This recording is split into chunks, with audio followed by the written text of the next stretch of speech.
Percy's Ploy. When Duck was sent to Edward's station, Diesel had to manage the yard alone.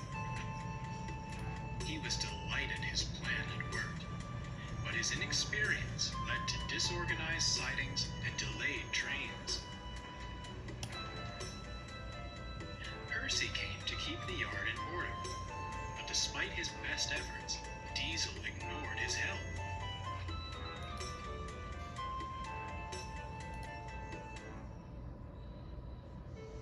"He's awful," Percy complained. "He spends more time lurking amongst the trucks than shunting. I don't know what you three see in him. Duck is much better." "Ha!" snorted James.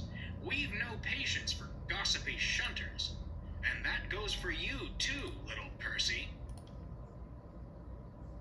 Percy said no more, but decided it best to keep a watchful eye.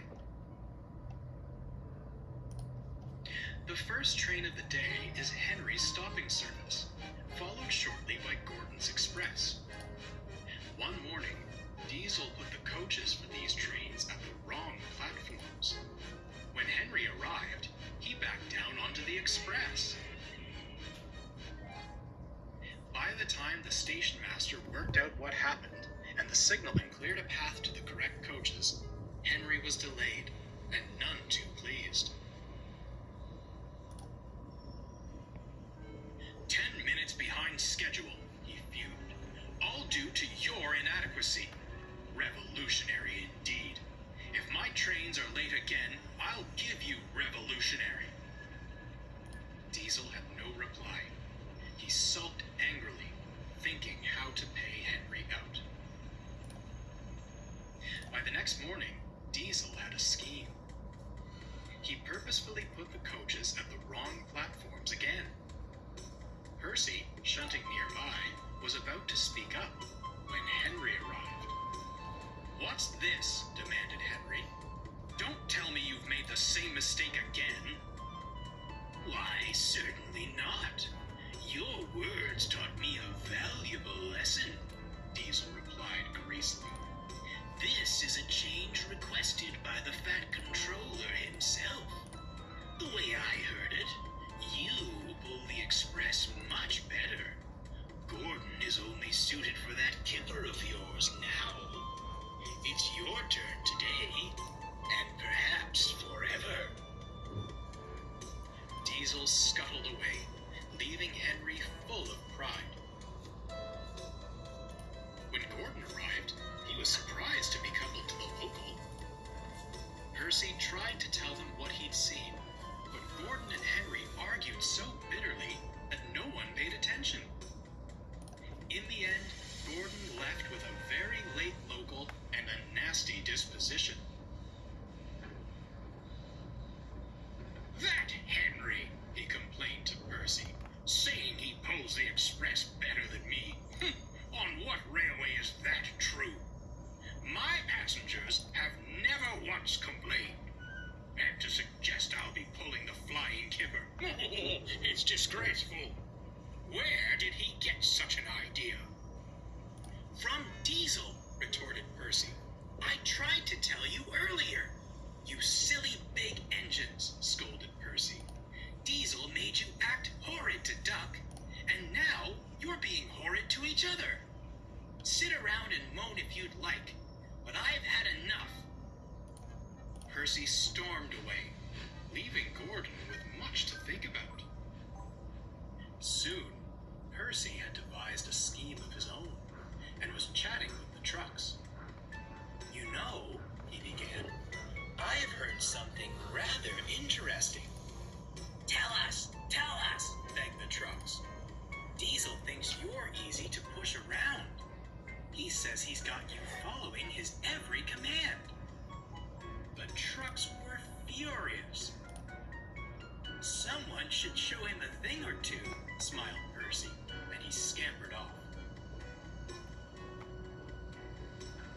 The trucks began plotting at once. Someone was going to be them. The next day, Diesel shunted the coaches for the first two trains, and was readying James's slow goods. The trucks began giving him trouble. Come on, you wretched things, he growled. Move! As you wish, they laughed. As they crossed the junction points, it happened. The truck surged back and pushed Diesel off the rails.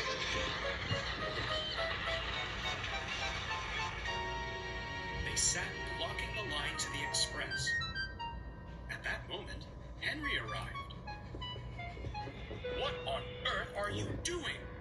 You're in the way of my express. Sir Topham Hatt came to see what the matter was.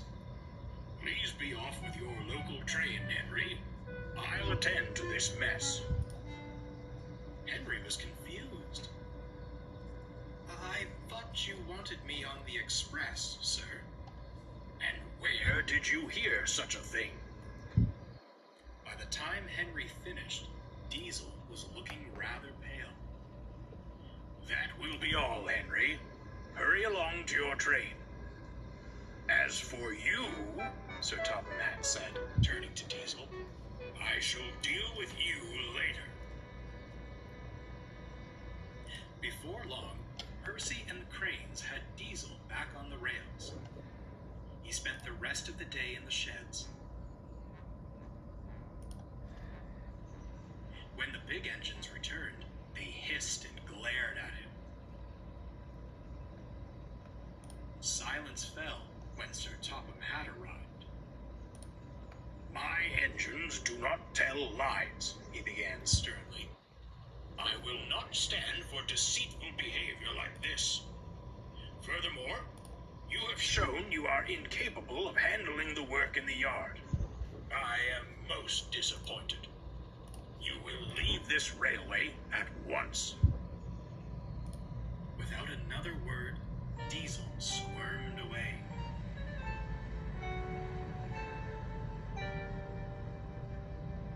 As for you three, Sir Topham Hatt continued, I hope you've learned a valuable lesson about trust and loyalty.